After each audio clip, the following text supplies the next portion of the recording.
유튜브나 인터넷 조금만 검색해보면 이런 말 엄청 많이 보이죠? 갚지 않아도 되는 정부 꽁돈이 수천만 원이다. 이거 신청 안 하면 손해다. 맞습니다. 정부가 주는 무상지원금, 바우처, R&D 자금이 매년 수십조 원씩 풀리고 있어요. 그런데 이상하지 않으세요? 왜 내 주변엔 그 돈 실제로 받아왔다는 대표님이 거의 없을까요? 그리고 더 중요한 건 이겁니다. 안 갚아도 되는 돈이라는 말만 보고 준비 없이 뛰어들었다가 정작 필요한 운영자금은 못 받고 수개월을 허비하는 대표님들이 생각보다 꽤 많습니다. 심한 경우에는 지원금 환수 처분까지 받기도 하죠. 오늘 이 영상에서는 무상지원금에 대한 오해가 어떤 게 있는지, 어떤 부분을 조심해야 되는지, 그리고 내 회사 상황에 맞는 자금 순서가 어떤 순서인지 현실적으로 정리해드리겠습니다. 안녕하세요 대표님. 9년째 중소기업과 소상공인 대표님들의 돈 문제를 함께 정리해온 기업성장 파트너 김팀장입니다. 첫 번째 오해부터 짚고 가겠습니다. 정부가 기업에 주는 돈은 크게 세 가지가 있어요. 첫째, 낮은 금리로 빌려주고 결국 갚아야 하는 정책 자금, 대출이죠. 둘째, 직원을 채용하거나 유지할 때 일정 기간 월급의 일부를 지원해주는 고용지원금. 셋째, 오늘 영상의 핵심인 갚지 않아도 되는 무상지원금, 바우처와 창업 패키지입니다. 많은 대표님들이 현금이 부족하다는 이유로 무상지원금부터 찾으러 다니시는 경우가 종종 있어요. 혁신 바우처 5천만 원, 수출 바우처 1억 원, 이런 공고 보면 솔직히 나도 받을 수 있을 것 같아서 설레기도 하잖아요. 당장 내 통장에 들어와서 거래처 대금도 주고 밀린 비용도 낼 수 있을 것도 같고요. 그런데 사실 이 부분에서 가장 많이 오해를 하세요. 바우처의 뜻이 뭡니까? 쿠폰이에요. 정부는 대표님 통장에 현금을 직접 넣어주지 않습니다. 우리 회사가 해외 진출을 위해 마케팅이 필요하다, 공장에 스마트 장비를 도입하고 싶다, 이렇게 사업계획서를 내고 합격을 하면 정부가 지정한 공급업체에 대표님 대신 대금을 치러주는 구조예요. 그 말인즉슨 대표님 손에 쥐어지는 건 현금이 아니라 마케팅 서비스 이용권, 장비 교체권 같은 쿠폰입니다. 그러면 이게 왜 문제냐고요? 당장 원재료 살 돈, 직원 월급 줄 돈이 없어서 숨이 막히는 상황인데 바우처 사업계획서 쓰는 데만 2-3개월을 쏟아붓고 있으면 그 사이에 정작 필요한 운전자금 신청 시기를 놓치는 경우가 발생할 수밖에 없습니다. 현금 흐름이 막혔을 때는 무상지원금보다 금리 연 2에서 4%대로 길게 빌려주는 정책금융기관의 직접대출 운영자금을 먼저 체크해봐야 합니다. 돈의 종류와 순서를 모르면 첫 단추부터 어긋나는 겁니다. 그래도 안 갚아도 되니까 마케팅이나 장비 살 때 쓰면 좋은 거 아니냐고요? 맞습니다. 좋은 도구예요. 하지만 규정을 모르면 오히려 리스크가 됩니다. 대표님들이 반드시 아셔야 하는 세 가지를 말씀드릴게요. 첫째, 부가세 10%와 자부담금은 내 생현금으로 내야 합니다. 정부 보조금에는 부가세가 포함되지 않아요. 예를 들어서 5천만 원짜리 바우처에 선정됐다고 해볼게요. 그러면 부가세 10%인 500만 원은 대표님이 공급업체에 현금으로 먼저 내셔야 합니다. 여기에 매칭 자부담 비율이 20%만 잡혀도 내 생돈 1,500만 원이 통장에 있어야 사업을 시작할 수 있습니다. 자금 여유 없이 선정만 됐다가 자부담을 못 내서 자격이 취소되는 경우 생각보다 많습니다. 그리고 두 번째, 용도 외 사용은 지원금 환수와 제재로 이어질 수 있습니다. 실제 사례를 하나 말씀드릴게요. 소공인 스마트 제조 자금을 받은 제조업 대표님이 있었어요. 사업계획서에 적힌 업체 대신 아는 분한테서 조금 더 싸게 장비를 사고 남은 돈 일부를 운영비로 쓰셨습니다. 어차피 기계 사는데 썼으니까 괜찮겠지 하고 생각하셨었는데 이게 정부에서 실사를 나왔는데 적발이 되는 바람에 지원금 전에 환수 조치를 받으셨었고요. 일정 기간 정부 지원 사업 참여 제한까지 받으셨어요. 모든 지출은 철저하게 세금 계산서와 승인된 계획 안에서만 움직여야 합니다.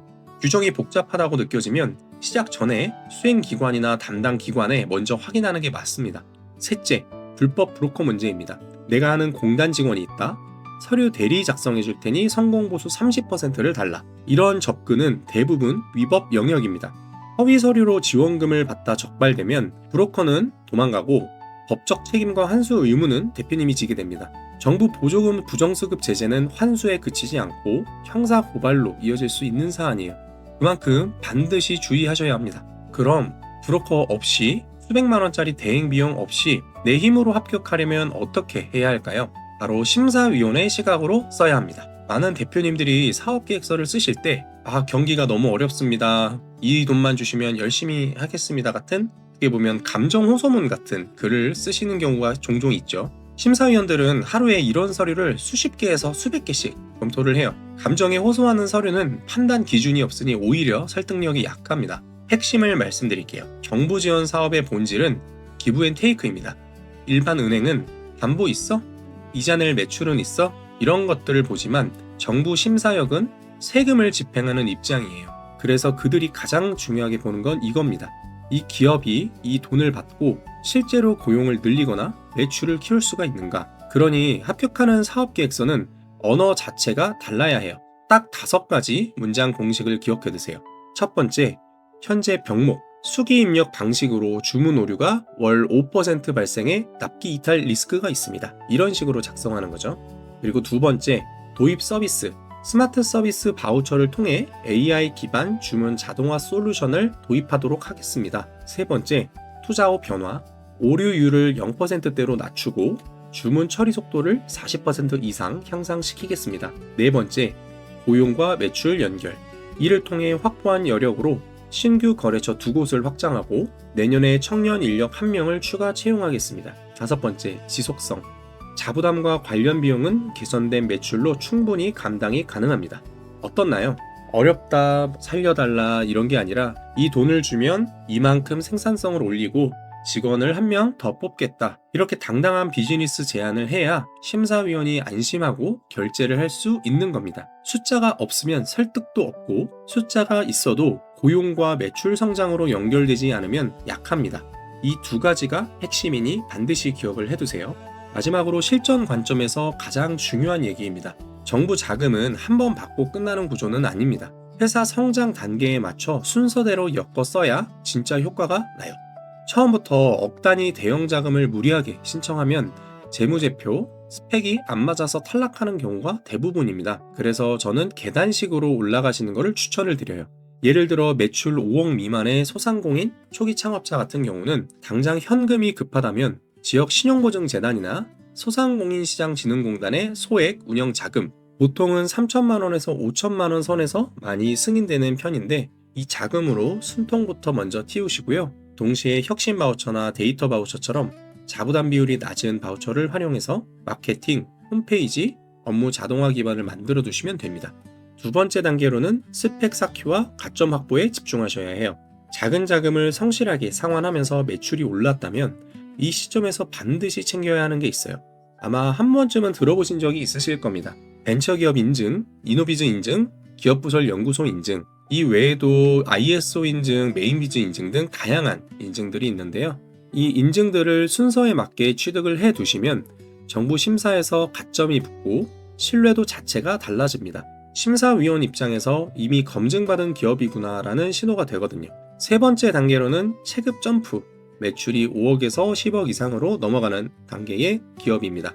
탄탄한 스펙과 매출을 바탕으로 이제 중소벤처기업진흥공단이나 신용보증기금 등 기관에 문을 두드려 억 단위의 시설자금이나 운전자금을 조달해 사업을 본격적으로 확장하는 단계입니다. 직원을 채용할 때 청년 일자리 도약 장려금 같은 고용지원금까지 연계를 하면 인건비 부담도 함께 줄일 수가 있습니다. 그래서 자금, 인증, 고용지원금이 맞물리면 성장 속도가 완전히 달라집니다. 대표님, 정부 지원금은 어려운 기업에 주는 구호자금이 아닙니다. 준비된 기업에 국가가 먼저 손을 내미는 성장의 마중물이라고 볼 수 있어요. 오늘 말씀드린 것처럼 내 회사의 현금 흐름 상태를 먼저 보고 지원금 종류와 순서를 구분하고 숫자로 말하는 사업계획서를 잘 준비를 하신다면 부상지원금이든 정책자금이든 훨씬 현실적으로 활용하실 수 있습니다. 우리 회사가 어느 단계에 있는지 어떤 자금부터 보는 게 맞는지 판단이 잘 안 선다면 영상 아래 고정 댓글에 전자책 링크를 올려뒀습니다. 전자책 안에 자금 종류와 신청 순서, 사업계획서 작성하는 법, 그 외에도 제 9년간의 노하우를 모두 정리해뒀으니 내가 스스로 컨설팅 없이 정책 자금과 지원금들을 한번 신청해보고 싶다 라고 생각하시는 분들은 한 번쯤 읽어보시길 추천드리고요. 나는 도저히 모르겠다, 한번 상담 신청부터 해보고 싶다 라고 생각하시는 분들은 고정 댓글 링크를 통해서 상담 신청 남겨주시면 저희가 연락드리도록 하겠습니다. 오늘 영상이 도움되셨다면 구독과 좋아요 부탁드리고요. 대표님 회사 운영에 도움이 되는 돈과 관련된 내용들, 최신 정보들 앞으로도 계속해서 제가 정리해드리도록 하겠습니다. 감사합니다.